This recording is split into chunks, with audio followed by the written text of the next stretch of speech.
Boa noite mais uma vez. Nós estamos iniciando aí o nosso estudo bíblico desta quarta-feira. Hoje, excepcionalmente, está sendo gravado e postado em um horário diferenciado, porque nós iniciamos a transmissão de hoje e houve alguns problemas de instabilidade na internet. Eu tentei até retomar a transmissão um pouco mais tarde, mas alguma coisa está acontecendo. Já verifiquei os equipamentos meus e não são. Então, provavelmente algum problema com o nosso provedor aí. Mas, para ficar disponível, então, o estudo dessa quarta, nós vamos dar continuidade aqui. Então, todos vocês podem assistir na sequência. Então, que Deus abençoe a todos que estão nos acompanhando aí. Eu disse no momento, no início da transmissão online, eu estava falando que eu tenho planejado que a gente finalize o livro de Atos agora no final de novembro, né? Então nós estamos aqui no Atos 24 e 25 e nas próximas semanas, então, nós queremos chegar aí até o Atos 28, que é quando ocorre aquela viagem de Paulo a Roma e tal. Isso com o propósito de a gente finalizar, então, essa temporada de transmissão dos estudos bíblicos agora final de novembro. E para dezembro, aí eu não farei a transmissão ao vivo, mas eu vou preparar um material para deixar disponível relativo aí à questão do Natal, né? Já fazer um material especial para isso para dezembro, né? Então, no final de novembro nós finalizamos essa temporada 2020 com essa série de estudos e aí nós retomamos aí em 2021. Muito bem. Então, para Atos 24 e 25, nós vamos iniciar agora recapitulando o que aconteceu nas semanas anteriores. Então, nós tivemos Paulo preso ali na fortaleza em Jerusalém, sob os cuidados do comandante Lísias. Depois, os judeus, eles a todo custo queriam matar Paulo. Então eles prepararam uma emboscada e solicitaram que Paulo fosse levado novamente ao Sinédrio. Mas o sobrinho de Paulo, que ouviu tudo, avisou o comandante e o comandante resolveu transferir então Paulo para Cesareia, que era a sede do governo da Judéia. E Félix, o procurador, ou podemos chamar de governador, ele recebe Paulo e diz que ele vai aguardar então a chegada dos acusadores de Paulo para só então ouvir a Paulo. E assim a gente começa o capítulo 24, quando os acusadores de Paulo chegam e aí eles vão fazer a apresentação da acusação, né? Nesse sentido, quem são os acusadores? Quem se apresentam como acusadores? Não são somente os dois ali que eu citei, né? O sumo sacerdote Ananias e o orador, que a gente poderia chamar de advogado ou uma espécie de promotor, né? Seria o acusador ali, Tértulo. Além desses, estão ali presentes alguns outros judeus, que a gente não sabe se vieram juntos com o sumo sacerdote e com o orador, talvez sim, mas provavelmente alguns judeus ali da Cesareia também, eles foram juntamente para servir de testemunhas, não em favor de Paulo, mas em favor dos acusadores de Paulo. E aí a gente tem contato agora, nesses primeiros versículos, com o discurso de Tértulo. Como que Tértulo vai fazer essa acusação? Primeiro ele começa com aquelas formalidades, né, dizendo que reconhece ali o trabalho do governador, né, toda aquela bajulação inicial ali, diz que ele promoveu boas reformas, enfim, aquela formalidade de início. E na sequência, ele vai começar a tratar da acusação em si. Né? Então ele fala, ó, não vamos tomar muito tempo, né, do excelentíssimo governador, e vamos ao que interessa. Né? Eles declaram, então, o Tértulo, né, declara ali que Paulo é uma peste. Em algumas versões mais novas, né, a NVI traduz por perturbador, né, mas o fato é que é uma palavra ofensiva, né, dizendo que Paulo algo que precisa ser exterminado, né.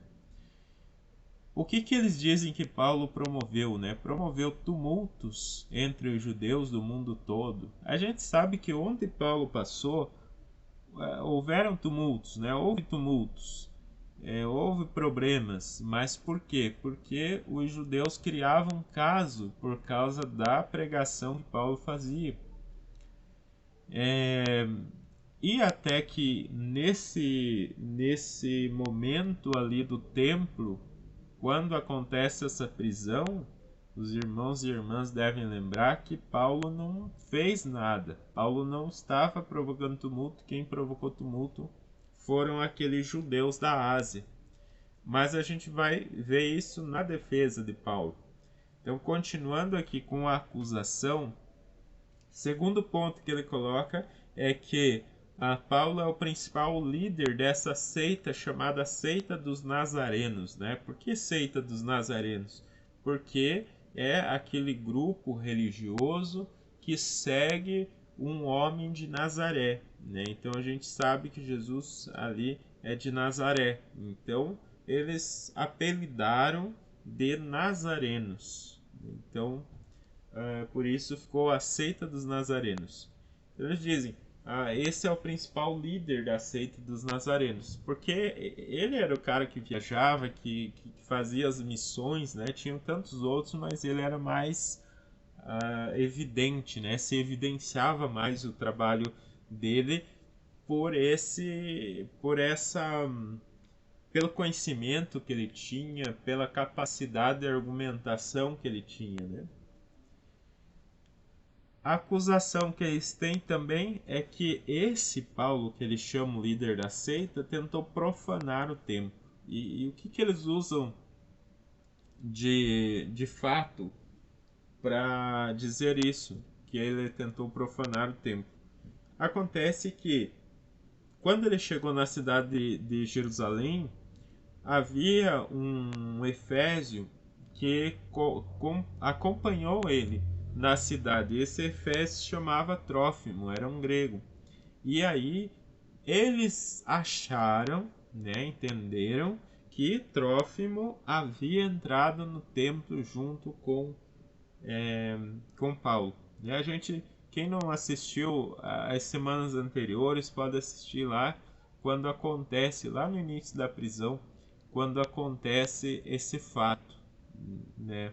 Eu expliquei lá também a respeito de quem podia entrar no templo. Eu disse também que Paulo, ele respeitava o templo. Ele sempre respeitou as regras, as ordens da lei judaica. Ele era judeu e ele respeitava. Então, por essa confusão, por esse mal entendido, eles prenderam então Paulo e queriam julgá-lo, né? Esse é o argumento, né? A narração da versão de Tértulo, né? Porque a gente sabe que eles pegaram ali Paulo e começaram a espancar, não era um julgamento, era uma condenação, né? Só que eles reclamam então que eles prenderam Paulo e quiseram julgá-lo, mas Lísia, o comandante Lísias, que era responsável ali pela guarda romana, que ficava na fortaleza anexa ao templo de Jerusalém, então Lísias foi lá e tomou Paulo deles, porque eles estavam matando Paulo. Então ele foi lá com toda a guarda e tirou. Isso provavelmente tem razão de dizer que ele tirou o Paulo deles com violência, porque era a única forma de tirar Paulo deles.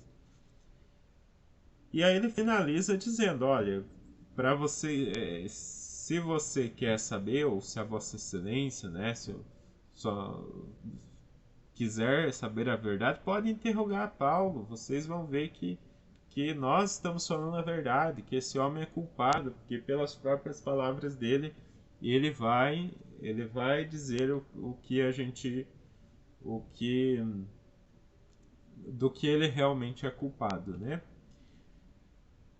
E ali naquele momento, como eu falei no início, que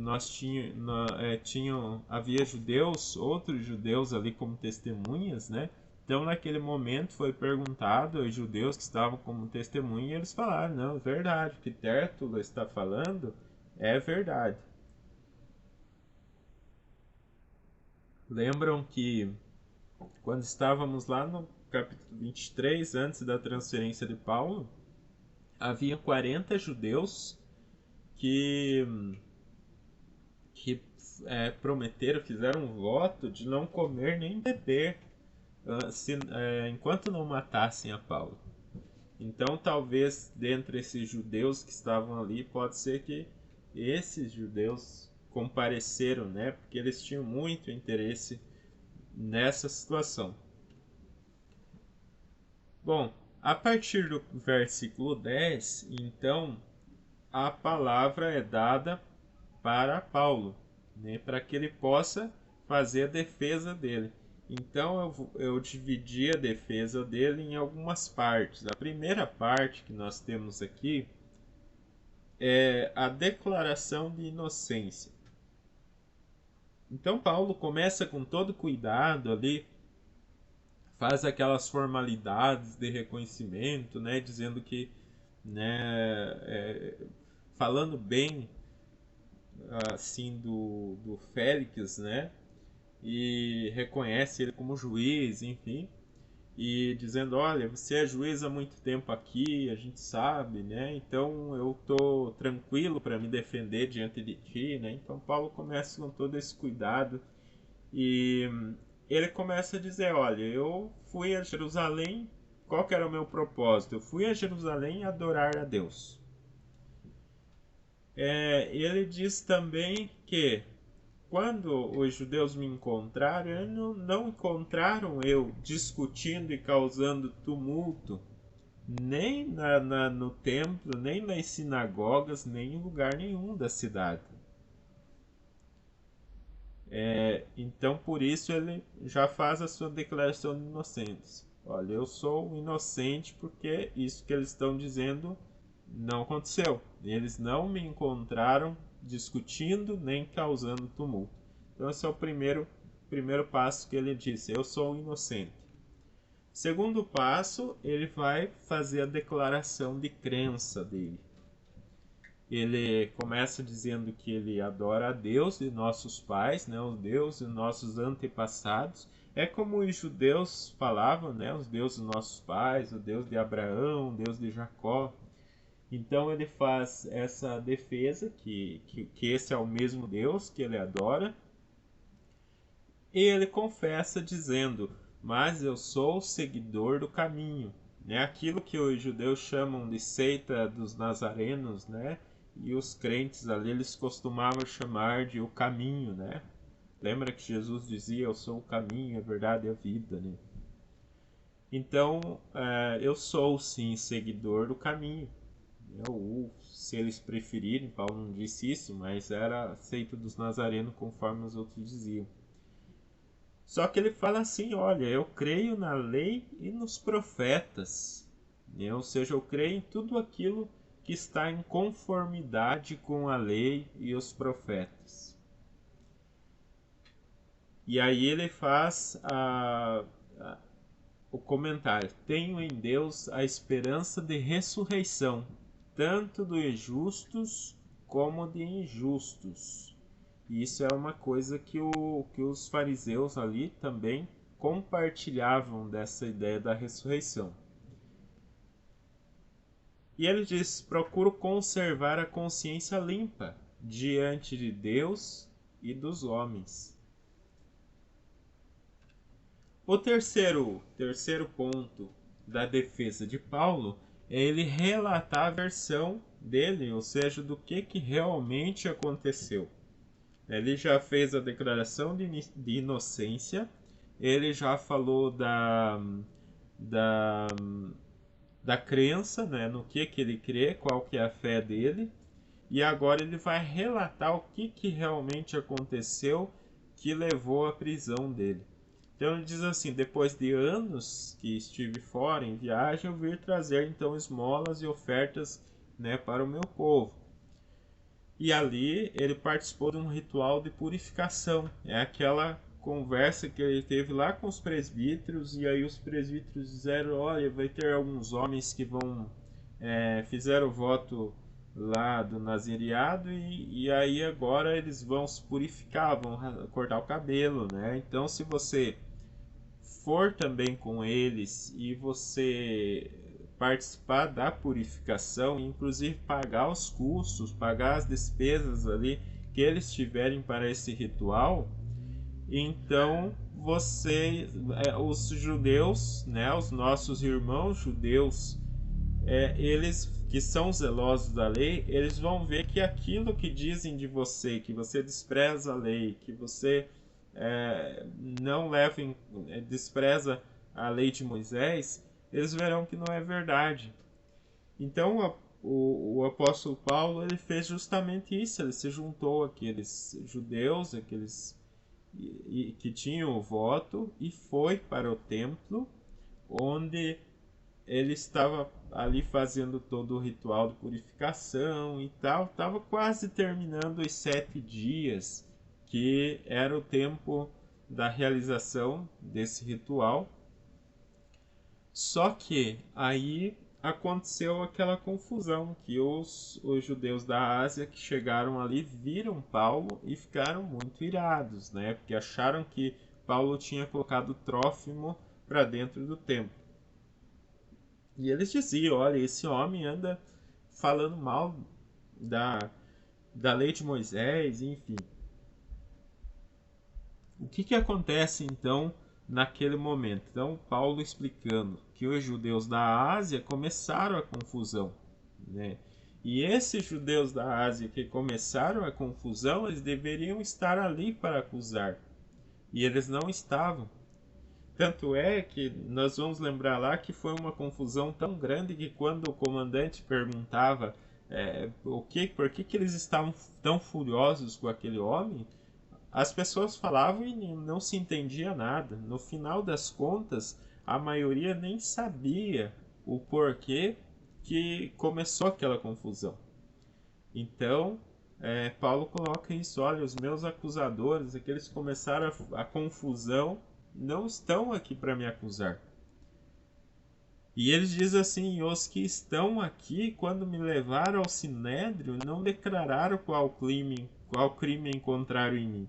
Então os irmãos e irmãs lembram que quando a gente viu lá a defesa de Paulo dentro do sinédrio, também houve uma confusão e ninguém falava exatamente por que estavam acusando a Paulo, por que queriam condenar Paulo de um crime tão grave que eles nem sabiam dizer exatamente. E aí que Paulo conclui. Ele diz o seguinte: bom, eu só consigo imaginar que eu estou aqui sendo julgado por causa da minha esperança na ressurreição dos mortos. Que foi o que ele disse lá no Sinédrio, quando estava perante o Sinédrio, que causou uma confusão entre os fariseus e os saduceus. Aí os fariseus não queriam mais acusar a Paulo, e aí os saduceus, e virou aquela confusão, e o comandante acabou tirando Paulo dali, porque senão ele tinha medo que os judeus despedaçassem a Paulo. Agora a gente... o que acontece? Depois desse final aqui de defesa, o procurador Félix, ele resolve então encerrar a audiência, e aí ele mantém Paulo preso. Depois de um tempo, ali ele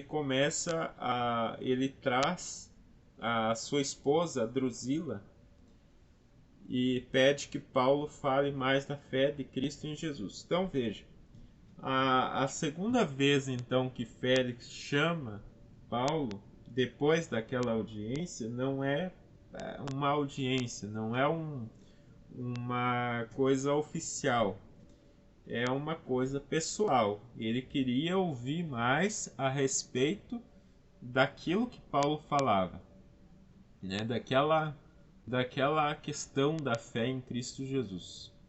E Paulo, ele não perde a oportunidade de falar, ele começa a falar.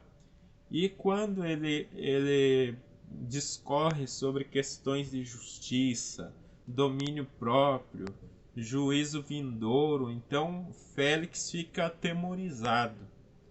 Aquilo mexe com ele.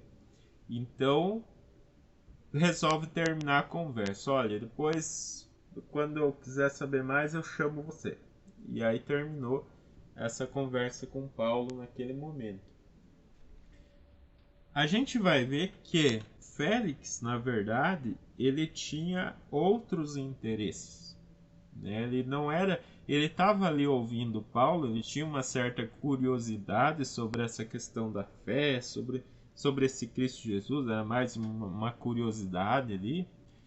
Só que ele outras vezes chamava Paulo para ouvir Paulo, mas com o objetivo também de que em algum momento Paulo desse dinheiro para Félix e pudesse assim ser liberado daquela prisão. Para Félix, aquilo, como Félix não via um crime em Paulo, para ele, se entrasse um suborno, entrasse um dinheiro ali, ele soltaria Paulo tranquilamente, não teria problema nenhum. Só que por isso que quando Paulo fala a respeito daquelas questões de justiça lá, domínio próprio e o juízo, então Félix fica atemorizado, né? Aquilo mexe nele, porque ele sabe que ele não é nem um pouco justo. A gente vai ver que Félix vai ser deposto devido a uma série de situações, né? Corrupção, trato, abuso de força em relação aos conflitos que acontecia ali naquela região. Então, o que acontece? Passa 2 anos nessa questão assim. Chama Paulo, conversa com Paulo. Paulo continua preso. E aí vai.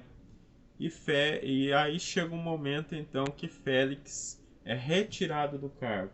Então o imperador ele decide que Félix não pode mais continuar. Houve acusação dos judeus, a coisa não estava muito legal. Então o imperador resolveu tirar Félix e vai nomear um outro procurador. Então tudo isso acontece, então é importante a gente lembrar que esses dois aqui passam 2 anos Paulo preso. Às vezes a gente vai fazer uma leitura rápida e dá a impressão que as coisas vão acontecendo rapidamente, assim. Algumas coisas são rápidas, mas tem que ficar atento nesses pequenos pontos ali. Passou 2 anos. Agora eu coloquei 2 questões aqui para a gente pensar. Vamos imaginar o que Paulo fez durante o período em que ficou preso 2 anos. A gente sabe, ali pelo texto, que Paulo tinha uma certa liberdade para agir nessa prisão. Ele ficou preso, mas não de uma forma enclausurado dentro de uma cela que não podia sair. Ele ficou preso mas com determinadas liberdades, inclusive podendo receber os seus amigos, os seus irmãos, né? Agora, o que Paulo faz durante esse período? O que Paulo sabe fazer, né? O Paulo sabe pregar o evangelho, sabe defender a fé dele. E ali não diz nesse ponto, mas em alguns outros textos a gente vai encontrar alguma evidência disso. Mas é natural imaginar então a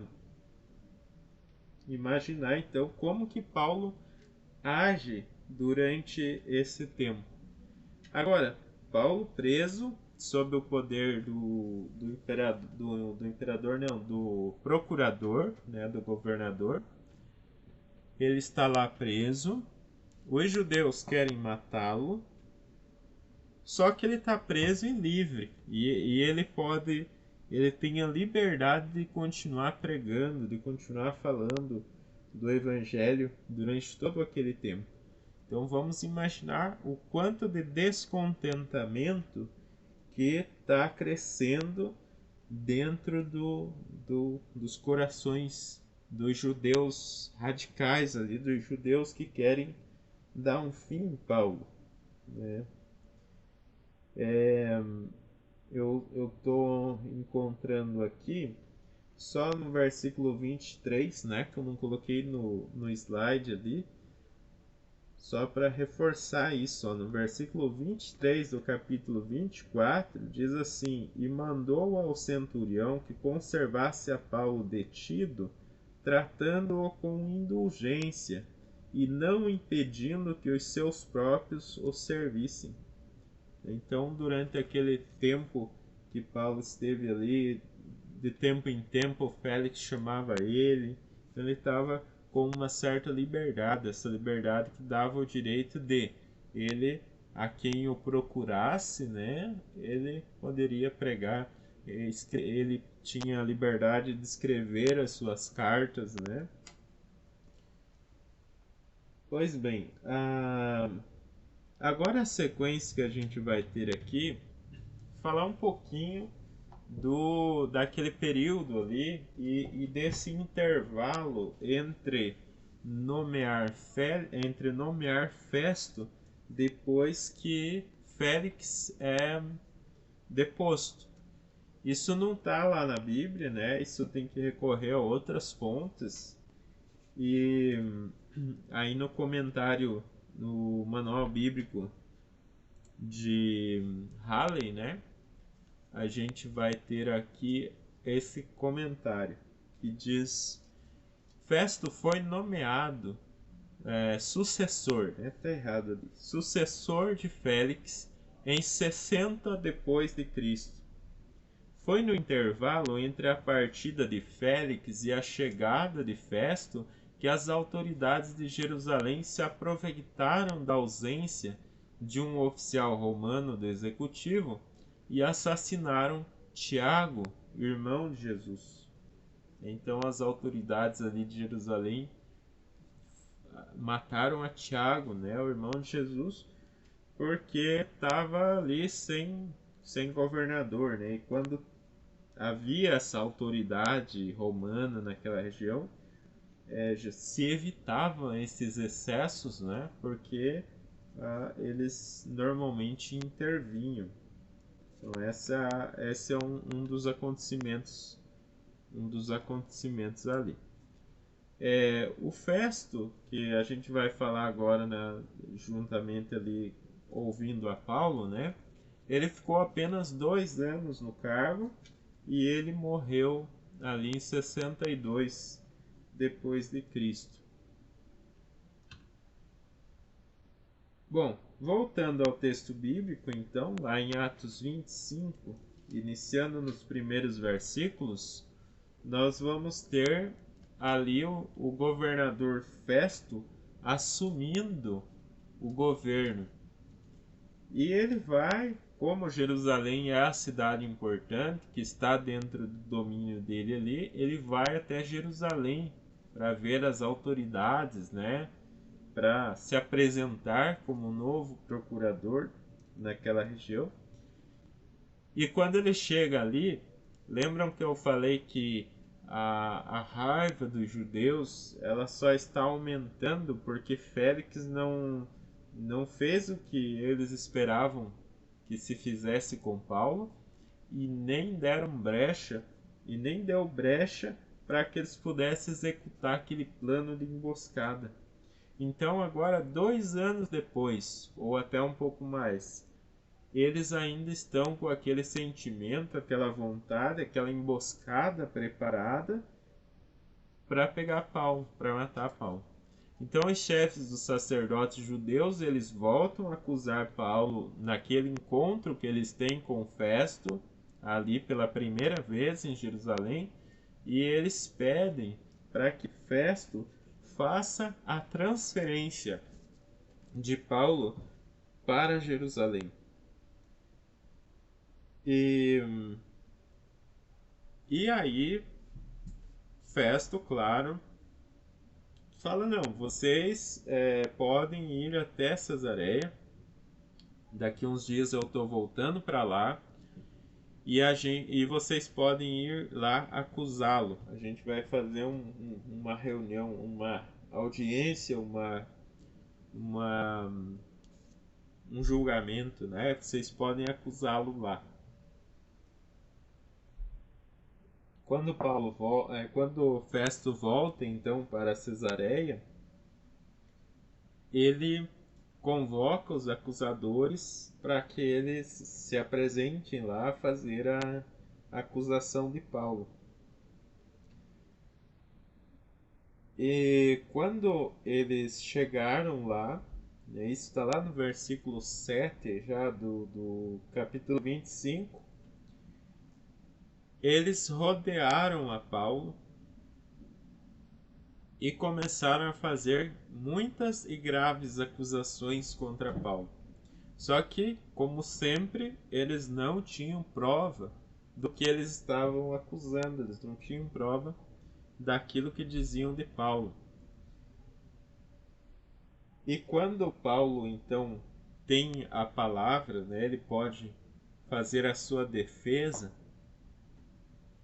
ele faz o seguinte, ele diz, olha, eu não fiz nada de errado, nem contra a lei dos judeus, nem contra o templo e nem contra César.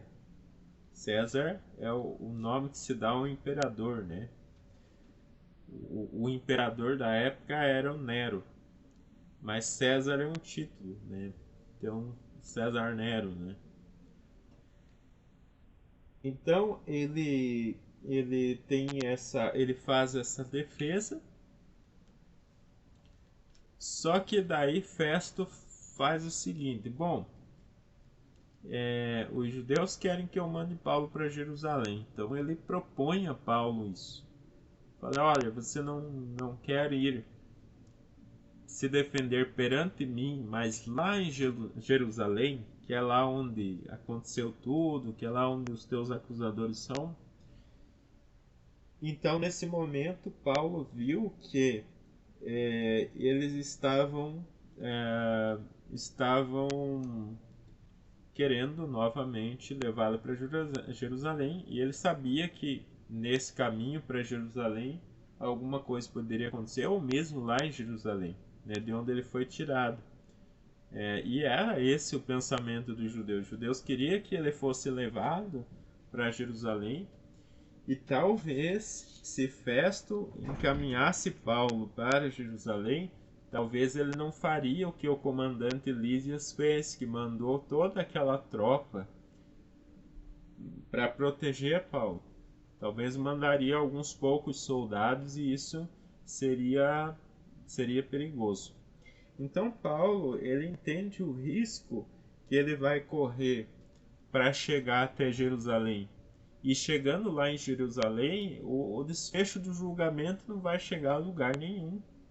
Porque sim, se já foi julgado perante Félix, já foi julgado perante Festo, o que ia mudar em Jerusalém? Então Paulo ele só tem uma saída. Ele fala, não, eu não vou eu estou diante de um tribunal de César, então eu apelo para César. O que é apelar para César?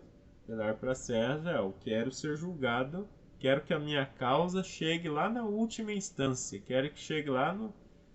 Vamos imaginar aqui com um exemplo bem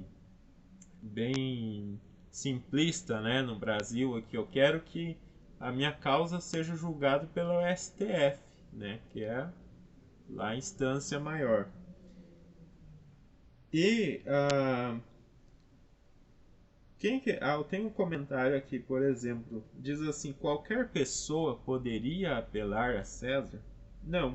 Na verdade, somente cidadãos romanos é que poderiam solicitar isso, que num caso de um problema no julgamento ali, ou achar que o julgamento não estava sendo tão justo, ele poderia apelar para que fosse julgado por César.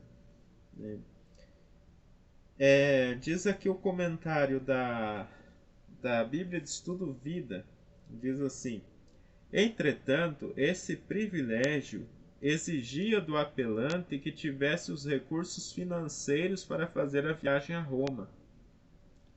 Pressupunha-se que recorrer a César somente fosse permitido no caso de delitos capitais, né? Ou seja, aqueles crimes que eram prevista pena de morte, né? Era essa a situação do apóstolo Paulo. O recurso a César podia ser feito depois que o governador tivesse dado a sua sentença, mas as evidências indicam que os governadores nem sempre respeitavam esse direito. Então, pelo que se entende da história, era preciso o governador dar a sentença. Não, a nossa sentença é pena de morte. Aí ele poderia apelar a César, mas que diz que nem sempre funcionava dessa forma.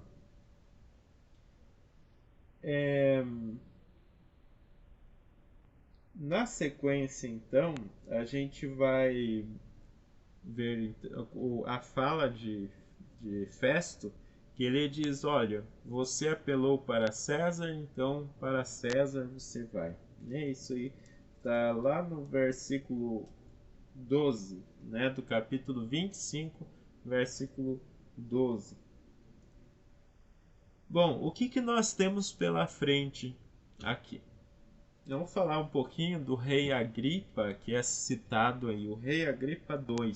Na semana passada eu mostrei um pequeno gráfico que dizia lá: não confunda os Herodes. Porque Herodes é uma dinastia, é uma família de soberanos ali, uma família de reis, enfim, o nome que se dê, mas de pessoas que estavam estavam liderando, né, uma nação, estavam como governadores, enfim. Esse Agripa II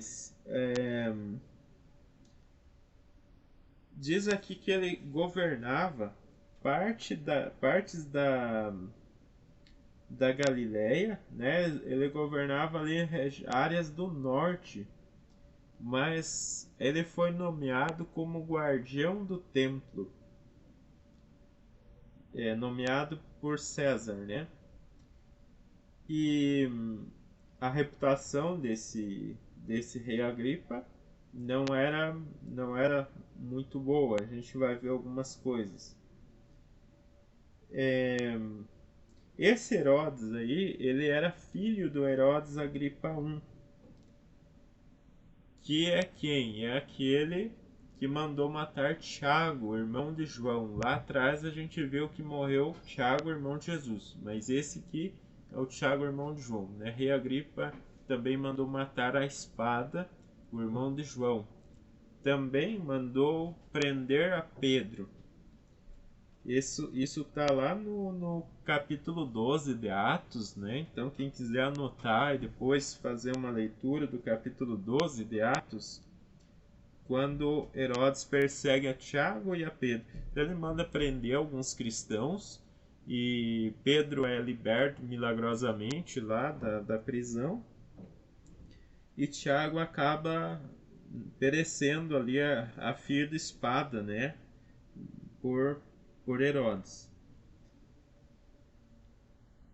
E esse Herodes é o mesmo que lá no mesmo capítulo 12, no final, a gente vai ver que um anjo feriu ele e ele morreu comido de bicho, né? É...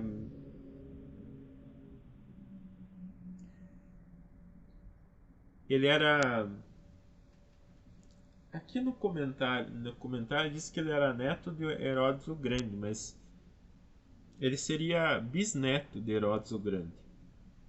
Quem que é Herodes o Grande? Aquele da morte dos inocentes, né? Aquele que, quando recebeu ali o anúncio de que Jesus teria nascido em Belém, então ele, não sabendo quem era Jesus e percebendo que os magos não haviam dito, não haviam retornado ali com a informação, então ele ordenou que as crianças abaixo de 2 anos fossem mortas, né? Então esse é o Herodes o Grande, que seria bisavô desse Agripa II.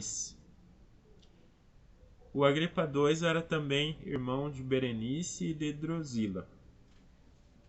A família Herodes é uma família bem complicada de a gente entender. Quem é quem ali? Você começa a analisar um pouquinho mais, começa a confundir tudo, porque nós vamos ver aqui o caso desse próprio Agripa aqui, que era casado com a irmã dele, com a Berenice. Então já vê por aí a confusão que vai dar lá na frente. E nos Herodes anteriores a gente tem vários casos de incesto ali também. Então é aquela velha história, o tio que é primo, que é irmão, que é não sei o que, né? Então gera uma confusão grande aí. Drusila, né, que é a mulher ali de Félix, né? Mas aqui eu acho que é outra Drusila, tem que confirmar também, possivelmente a outra Drusila. Que também dentro da família repetia nomes, né? Aqui um pouquinho do mapa aí que mostra a região de Galaunites, Bataneia, Tracônides e mais a Galileia aqui. Então o território que esse Herodes ele acabou governando durante esse período que a gente está falando ali de Paulo, né? Mas ele havia ganho também o título de protetor, né? Guardador do templo, né? Então por isso que ele acaba vindo visitar o Festo, né? Que recentemente assumiu o governo ali. Então ele vem fazer uma visita, vamos dizer assim, diplomática, né? Para esse governador. Falando da Berenice, né? Que Berenice era irmã de Agripa II e viveu como ele como esposa, né? Ela foi casada com 2 reis e depois ela voltou para ser esposa do próprio irmão.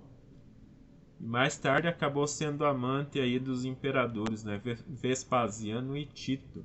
Então a gente viu que já teve lá atrás com o outro Herodes, o Antipas, já havia um problema familiar com essas trocas aí que João Batista acabou denunciando e custou-lhe a cabeça, né? Então a conduta pessoal dessas pessoas que estão julgando a Paulo, né? Diz ali o manual bíblico de Halley, né? Imagine se Paulo a defender-se diante de pessoas de condutas muito duvidosas. Agora é importante notar também a cortesia uniforme de Paulo, do princípio ao fim, se bem que conhecesse ou apesar de conhecer o caráter dissoluto do rei. Então a gente vai ver mais à frente Paulo tratando com o rei, e a gente vai ver que ele trata de uma forma bastante tranquila com o rei. Paulo poderia questionar a autoridade daqueles soberanos, daqueles governador, no caso de Festo, no caso de Herodes. Ele poderia questionar, dizer: olha, vocês fazem tudo errado, vocês não têm moral, vocês são isso, aquilo. Mas Paulo, ele se submete. É claro, eram autoridades, e Paulo foi um defensor disso, né, de que o cristão se submetesse às autoridades, né? Ele cria, então, nesse sentido, que as autoridades de algum motivo eram designadas também por Deus. Ele faz essa defesa até lá em Romanos, né? E apesar da moralidade duvidosa, né, desses juízes, vamos dizer assim, né, ele não muda, né? Não é que Paulo está condescendendo com o modo de vida errado daqueles governantes, mas é que Paulo tem um outro propósito ali, né? Bom, a partir do versículo 13, então, do capítulo 25, Festo, ele quando o rei chega na cidade, então ele resolve levar o caso ao rei, porque ele estava com uma bomba nas mãos. Então ele explica: olha, o meu antecessor, que era o Félix, ele deixou preso um homem, esse chamado Paulo. E os judeus o têm acusado. Eu promovi uma audiência com os acusadores e com o acusado, mas eles não acusaram de crime algum, somente de questões religiosas, né? Então ele coloca: olha, questões de religião deles lá, que eles estão, né, acho que é assim, outro acho que não é. E ele fala: ó, e ficam discutindo aí sobre um homem que Paulo fala que está vivo, e eles acreditam que ele está morto, que no caso é Jesus, né? E ele fala: olha, isso para mim não tem nada a ver, não é crime, não tem coisa alguma aí, né? E ele diz: olha, eu não sabia como investigar isso, eu queria levar ele para Jerusalém, mas aí ele acabou apelando para César. Então, como ele apelou para César, eu vou ter que mandar ele para César. Então, Agripa, ele fica curioso com essa história. Então, vamos lembrar que os Herodes têm uma história muito ligada à história de Jesus e dos seus seguidores. Ligada no sentido oposto, né? Ligada no sentido de oposição. Porque foi o Herodes o Grande lá que perseguiu Jesus ainda quando bebê. Foi o outro Herodes, o Antipas, que matou João Batista. E o outro Herodes lá, o Agripa I, que matou ali o outro Tiago, né? Prendeu Pedro. Não, agora eu inverti, né? Mas aí o outro Agripa, que também causou... Não, isso mesmo, o Agripa I, né? E aí, então é muito ligado a essa história. E eles perseguiram os discípulos. Então, quando Herodes Agripa descobre que tem um discípulo tão,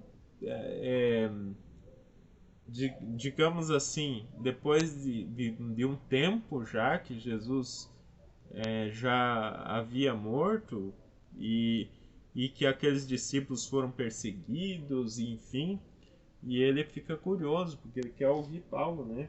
Opa, esse é um remanescente, né? Que história interessante, e que que sentimentos, né, que ele desperta nos judeus, né? Ele quer ouvir essa história. Tem aqui no Manual Bíblico de Halley que Agripa, cuja família estivera tão intimamente relacionada com toda a história de Cristo, naturalmente estava curioso por ouvir um homem do calibre de Paulo, que tanta excitação causara entre as nações a respeito de uma pessoa que sua própria família houvera condenado. A grande pompa que Festo arranjou para a ocasião era testemunho da personalidade dominante de Paulo, porque certamente um preso comum não provocaria tal exibição de esplendor real. Essa pompa que ele fala é ali no versículo 13. Aliás, vai ser mais à frente, lá no versículo 23, né? Isso. Quando Agripa, junto com sua esposa Berenice, ou irmã, eles vão ouvir com Festo, ouvir a Paulo. Então, no versículo 23, que ele diz assim: de fato, no dia seguinte, vindo Agripa e Berenice com grande pompa, tendo eles entrado na audiência juntamente com os oficiais superiores e homens eminentes da cidade, Paulo foi trazido por ordem de Festo. Então, Paulo traz, aliás, Festo manda trazer a Paulo, e antes que Paulo fale, antes que Paulo faça a sua defesa, Festo volta a anunciar, faz uma introdução ali para Agripa, para os demais presentes, né? Porque diz ali então que trouxeram altos oficiais e homens importantes da cidade. Então vejam que acontecimento assim bastante marcante. E o que Festo fala para Agripa? Ele diz: olha, a comunidade judaica exige que esse homem morra. Ele não tem crime que leve à pena de morte, mas apelou para César, então eu enviarei para Roma. Só que havia um dilema. Como que ele ia enviar para Roma Paulo, que tinha apelado a César, sem uma acusação formal, sem um veredito, sem uma decisão? Ele não tinha nem um crime para acusar Paulo. Mas, como ele resolveu enviar Paulo para o imperador, ele precisava de alguma coisa. Então, por isso ele recorreu ao rei Agripa, recorreu a aquelas outras pessoas importantes ali. Né? E ele fala, né, preciso da ajuda de vocês, não com essas palavras, claro, para formular o que devo escrever ou encaminhá-lo à sua majestade. Então, isso é o que nós temos até o versículo 27, que é o último versículo do capítulo 25. No capítulo 26, que a gente vai tratar na semana que vem, a gente vai falar do discurso de Paulo, que ele vai fazer ali perante a Agripa, a reação de Festo e aí os encaminhamentos daí para a viagem, que começa lá no capítulo 27. Então nós temos, para finalizar essa empreitada que nós começamos lá nas viagens de Paulo, viagens missionárias de Paulo, e nós finalizamos aqui nessa viagem a Roma, né?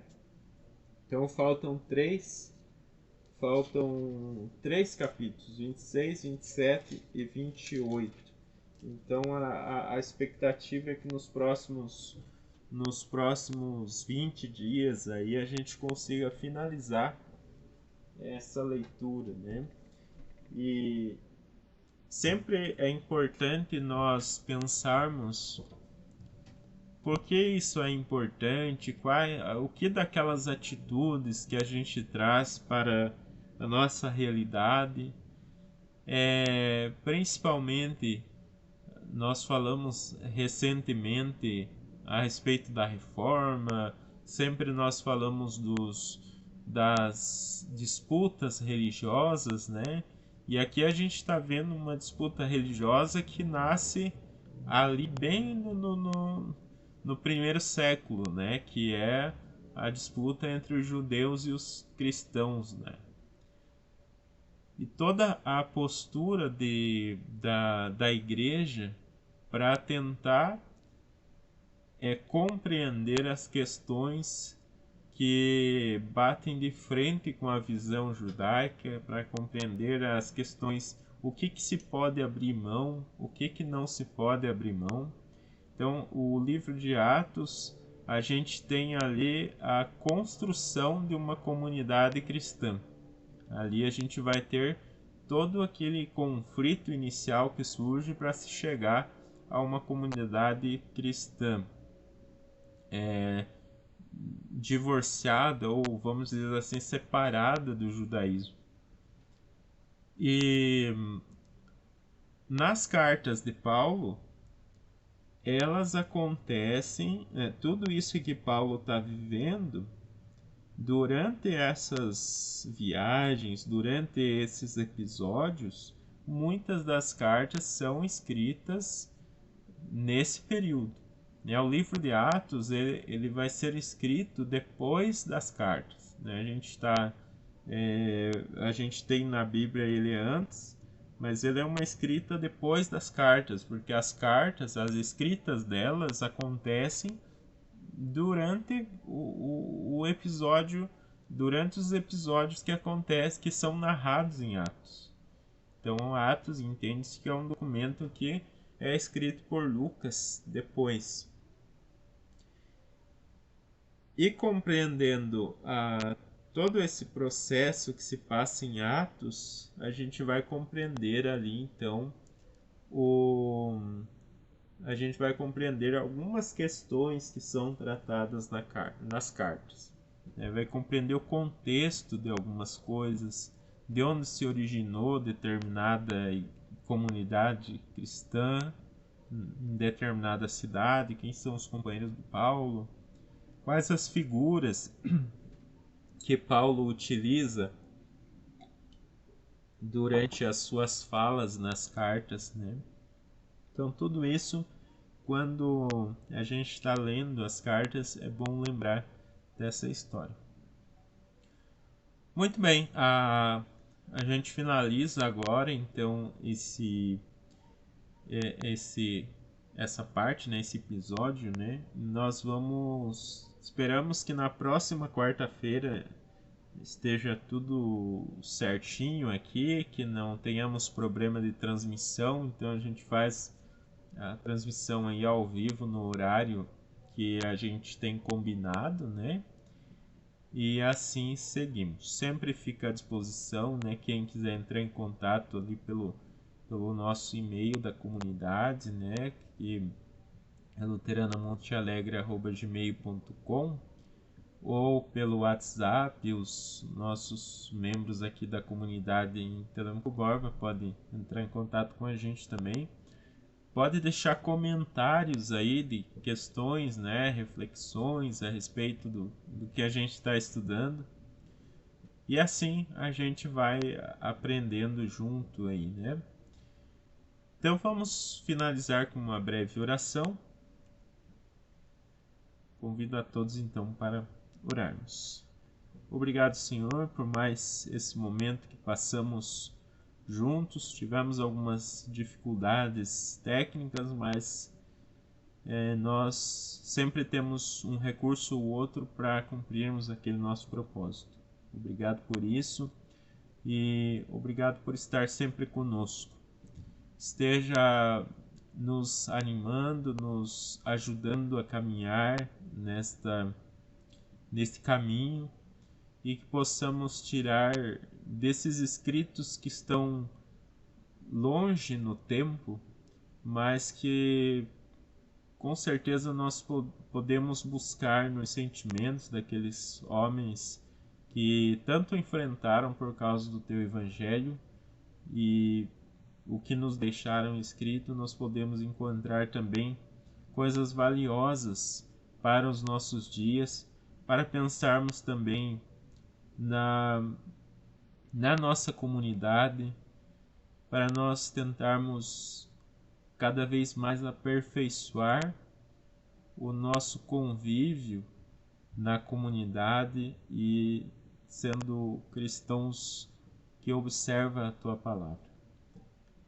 Também continuamos pedindo por aquelas pessoas que estão enfermas, que estão com dificuldades financeiras e, enfim, todo tipo de problema, todo tipo de situação que muitas vezes assusta, desanima algumas pessoas, mas o Senhor pode estar consolando, confortando e dando uma mente clara para que tenha visão das melhores decisões a tomar. E sabemos que o Senhor está no controle de todas as coisas. Eu te damos graças por tudo e tudo que te pedimos é em nome do Senhor Jesus. Amém. Então até a próxima quarta. Deus abençoe a todos. Tenham uma boa noite, um bom final de semana, um bom resto de semana, né? Nos vemos também no culto, né? Culto presencial às 10 da manhã e transmitido a partir das 19h15 aqui no YouTube. Até mais.